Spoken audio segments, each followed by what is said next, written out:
बंधन रिश्तों का नहीं एहसासों का होता है। जहां एहसास खत्म वहां रिश्ता खत्म। कन्हैया को राधा ने प्यार का पैगाम लिखा। पूरे खत में सिर्फ कान्हा का ही नाम लिखा। राधा कृष्ण का मिलन तो बस एक बहाना था। दुनिया को प्यार का सही मतलब जो समझाना था। प्रेम में अश्रु बहना बड़े भाग्य की बात होती है। मैंने कान्हा तक को प्रेम में रोते देखा है। राधा के सच्चे प्रेम का यह इनाम है। कान्हा से पहले लोग लेते राधा का नाम है। कृष्ण की प्रेम बांसुरिया सुन भई वो प्रेम दीवानी। जब जब कान्हा मुरली बजाए दौड़ी आए राधा रानी। मुझे रिश्तों की लंबी कतारों से क्या मतलब, कोई दिल से हो मेरा तो एक कृष्ण ही काफी हैं।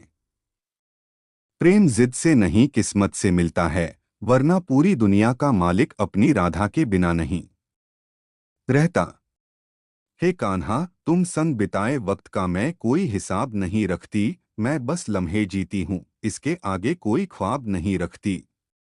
श्याम के प्रेम में राधा इस तरह खो गई, जिस तरह समुद्र में पानी की बूंद ही गुम हो गई। संगीत है श्री कृष्ण, सुर है श्री राधे, शहद है श्री कृष्ण, मिठास है श्री राधे, पूर्ण है श्री कृष्ण, परिपूर्ण है श्री राधे, आदि है श्री कृष्ण, अनंत है श्री राधे। कर भरोसा राधे नाम का, धोखा कभी ना खाएगा। हर मौके पर कृष्ण तेरे घर सबसे पहले आएगा। पाने को ही प्रेम कहे, जग की ये है रीत। प्रेम का सही अर्थ समझाएगी राधा कृष्णा की प्रीत। एक तुम्हारे ख्याल में हमने ना जाने कितने ख्याल छोड़े हैं सांवरिया। बंधन रिश्तों का नहीं एहसासों का होता है।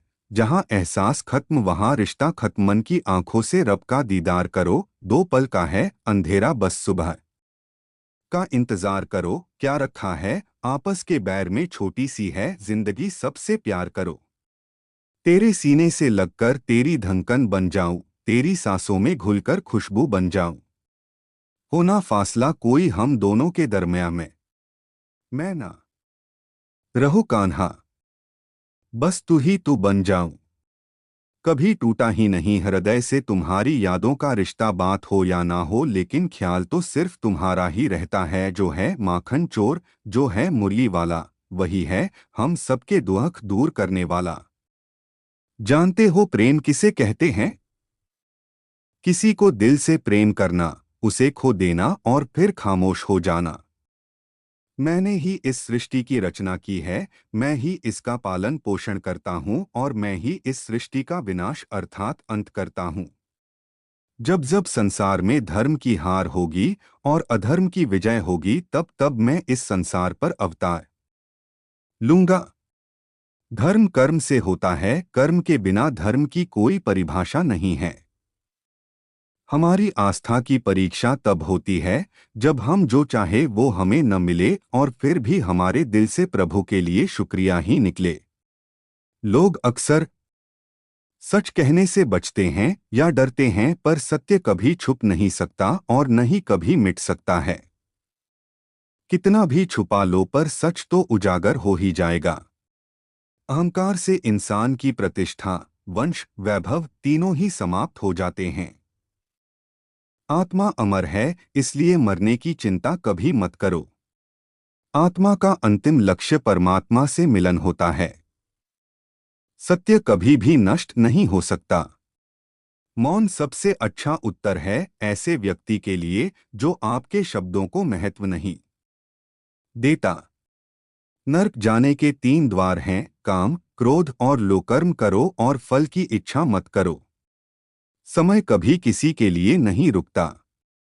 व्यक्ति जो भी चाहे वह बन सकता है यदि वह विश्वास के साथ इच्छित वस्तु पर लगातार चिंतन करें। मन की हलचल, होश, सांस और भावनाओं के माध्यम से भगवान की शक्ति सदैव तुम्हारे साथ है। शांत रहने से सभी दुखों का अंत हो जाता है और शांत मन मनुष्य की बुद्धि को शीघ्र ही स्थिर करने में और परमात्मा से मिलन करने में सहायता करती है। जो बात सच पर आधारित होती है उसे कहने, करने और मानने से हमें कभी नहीं डरना चाहिए। प्रेम सदा ही माफी मांगना पसंद करता है और अहंकार सदा ही माफी सुनना पसंद करता है। एक बार किसी को माफ करके अच्छे बन जाओ, लेकिन दोबारा उसी इंसान पर कभी भरोसा करके बेवकूफ ना बनो। धर्म केवल हमें रास्ता दिखाता है, परंतु मंजिल तक तो कर्म ही पहुंचाता है। इंसान की इच्छा पूरी नहीं होती है तो उसका क्रोध बढ़ता है, और उसकी इच्छा पूरी हो जाती है तो लोभ बढ़ता है। इसलिए जीवन की हर स्थिति में अपने धैर्य को बनाए रखें। जिस मनुष्य के चारों तरफ नकारात्मक ऊर्जा वाले लोग रहते हैं, उस मनुष्य का मंजिल से भटक जाना निश्चित है। आज यदि आपके दिन बुरे चल रहे हैं, तो कल अवश्य ही अच्छा होगा। आप केवल निस्वार्थ भाव से अपना कर्म कीजिए। जो मार्ग ईश्वर ने आपके लिए खोला है, उसे कभी भी कोई बंद नहीं कर सकता है। मनुष्य का जीवन केवल उसके कर्मों पर आधारित होता है। वह जैसा कर्म करता है, उसका जीवन वैसा ही हो जाता है। जीवन में आधे दुख इस वजह से आते हैं क्योंकि हमने उनसे आशाएं बना रखी है जिनसे हमें नहीं बनानी चाहिए थी। जिस मनुष्य ने अपनी जवानी में बहुत सारे पाप किए हो, उसे बुढ़ापे में नींद नहीं आती है। व्यक्ति को उसके कर्म का फल उसी तरह ढूंढ लेता है जैसे कि कोई बछड़ा सैकड़ों गायों के बीच अपनी मां को ढूंढ लेता है। आत्मा ना तो जन्म लेती है और ना ही मरती है, ना ही इसे जलाया जा सकता है, ना ही इसको भिगोया जा सकता है। आत्मा अमर और अविनाशी है। संसार में कुछ भी स्थायी नहीं है। आत्मा शरीर को वैसे ही छोड़ती है जैसे मनुष्य अपने पुराने कपड़ों को उतारकर नए कपड़े धारण कर लेता है।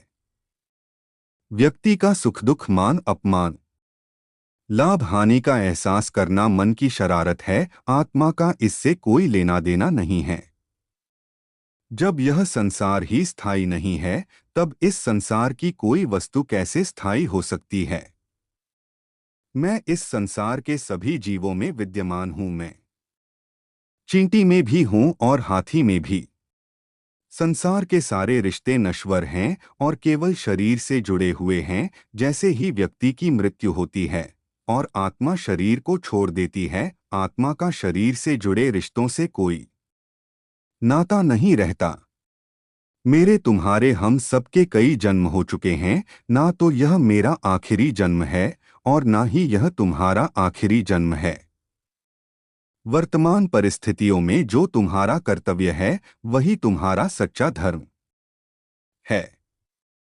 किसी व्यक्ति के भाग्य का निर्माण नहीं करता और ना ही किसी को कर्म फल देता हूँ। व्यक्ति या जीव के कर्म ही उसके भाग्य का निर्माण करते हैं। क्रोध मनुष्य का सबसे बड़ा शत्रु होता है। क्रोध के कारण मनुष्य की सोचने समझने की शक्ति नष्ट हो जाती है और उस व्यक्ति के पतन में ज्यादा समय नहीं लगता है। मनुष्य कर्म करने से कभी छुटकारा नहीं पा सकता, इसलिए हमें हमेशा कर्म करते रहना चाहिए, क्योंकि कर्म के बिना हमारे शरीर का निर्वाह नहीं हो सकता है। परिवर्तन होना ही इस संसार में स्थायी है, इसलिए मनुष्य को परिवर्तन से कभी नहीं घबराना चाहिए। मनुष्य का अपने मन को नियंत्रित रखना किसी घोड़े के नवजात शिशु को डोट नियंत्रण में रखना जितना कठिन कार्य होता है। मैंने ही इस सृष्टि की रचना की है, मैं ही इसका पालन पोषण करता हूँ और मैं ही इस सृष्टि का विनाश अर्थात अंत करता हूँ। जब जब संसार में धर्म की हार होगी और अधर्म की विजय होगी, तब तब मैं इस संसार पर अवतार लूंगा। धर्म कर्म से होता है, कर्म के बिना धर्म की कोई परिभाषा नहीं है। हमारी आस्था की परीक्षा तब होती है जब हम जो चाहे वो हमें न मिले और फिर भी हमारे दिल से प्रभु के लिए शुक्रिया ही निकले। लोग अक्सर सच कहने से बचते हैं या डरते हैं, पर सत्य कभी छुप नहीं सकता और न ही कभी मिट सकता है। कितना भी छुपा लो, पर सच तो उजागर हो ही जाएगा। अहंकार से इंसान की प्रतिष्ठा, वंश, वैभव तीनों ही समाप्त हो जाते हैं। आत्मा अमर है, इसलिए मरने की चिंता कभी मत करो। आत्मा का अंतिम लक्ष्य परमात्मा से मिलन होता है। सत्य कभी भी नष्ट नहीं हो सकता। मौन सबसे अच्छा उत्तर है ऐसे व्यक्ति के लिए जो आपके शब्दों को महत्व नहीं देता। नर्क जाने के 3 द्वार हैं, काम, क्रोध और लोभ। कर्म करो और फल की इच्छा मत करो। समय कभी किसी के लिए नहीं रुकता। व्यक्ति जो भी चाहे वह बन सकता है यदि वह